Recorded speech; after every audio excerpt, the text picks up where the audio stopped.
Remue ménage. Remue ménage.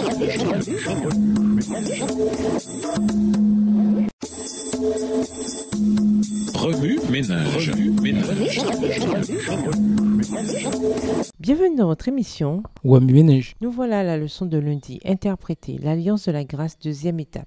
Dieu a conclu des alliances historiques avec l'humanité, depuis Adam à la création et la chute, jusqu'à la ratification finale de son alliance de grâce par le sacrifice de Jésus sur la croix. À travers ces alliances, il a progressivement révélé des dimensions plus profondes du plan du salut de l'évangile éternel. Ésaïe rapporte les paroles de Yahvé aux serviteurs messianiques tant attendus. Moi, le Seigneur, je t'ai appelé pour faire de toi le garant de mon engagement envers l'humanité, la lumière des nations. Tu feras sortir les prisonniers de leur cachot. Tu retireras de leur prison ceux qui attendent dans le noir. Ésaïe 42, versets 6 et 7. Voir aussi Ésaïe 24, versets 17 et 18. Jean-Baptiste arrive sur les rives du Nouveau Testament pour préparer le chemin du Seigneur, pour lui faire des sentiers bien droits. Luc 3, le verset 4. Un jour, Jean passe le relais au Seigneur lui-même. Voici l'agneau de Dieu qui enlève le péché du monde. Jean 1, le verset 29. Il est enfin venu, lui. Premièrement, la semence promise à Adam, Abraham et David pour délivrer son peuple de la fosse. Deuxièmement, l'agneau, préfiguré par le rituel des sacrifices d'animaux qui avait fourni un moyen de recevoir le pardon jusqu'à sa venue. Troisièmement, le sacrificateur et médiateur ultime sans péché entre Dieu et l'humanité. L'évangile progressivement révélé par les alliances subsidiaires quant à la manière dont la délivrance viendrait finalement s'appuyait sur la venue de Jésus et l'accomplissement de sa mission, à savoir chercher les âmes perdues et verser son sang pour leur délivrance. Notez bien les différentes désignations que Jésus et les autres auteurs du Nouveau Testament donnent à son sang versé sur la croix. Premièrement,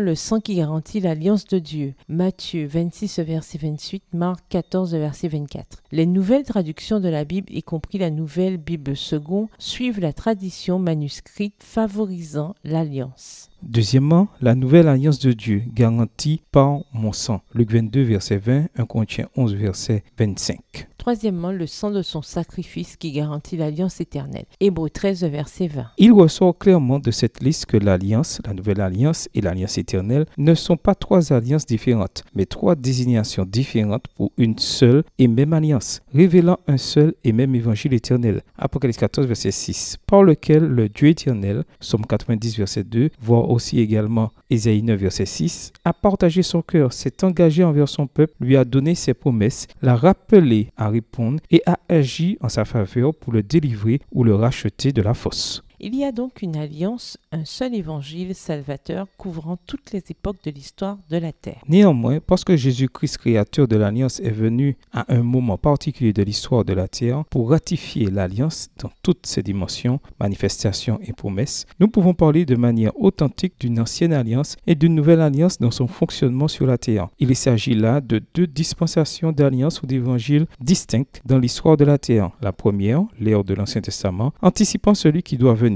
dans la seconde, l'ère du Nouveau Testament. Jésus arrive, alliance pour le peuple, pour ratifier l'alliance avec son sang qui garantit l'alliance éternelle. Deux dispensations historiques, mais un seul évangile immuable et éternel qui a traversé les deux dispensations. Passer à côté de ce point serait fatal pour le décodage des alliances. Remue ménage, après avoir regardé votre texte écrit et annoté, quels éclairages particuliers vos notes semblent-elles indiquer dans l'ensemble? Quelles questions émergent après l'étude d'Ésaïe des chapitres 24 à 27? Quelle partie du chapitre trouvez-vous difficile? Quels autres principes et conclusions découvrez-vous? Que comprendre des alliances? Qu'avez-vous nouvellement compris? Que vous reste-t-il à éclaircir? Au revoir. Et à demain si Dieu veut. Remue ménage. Remue ménage.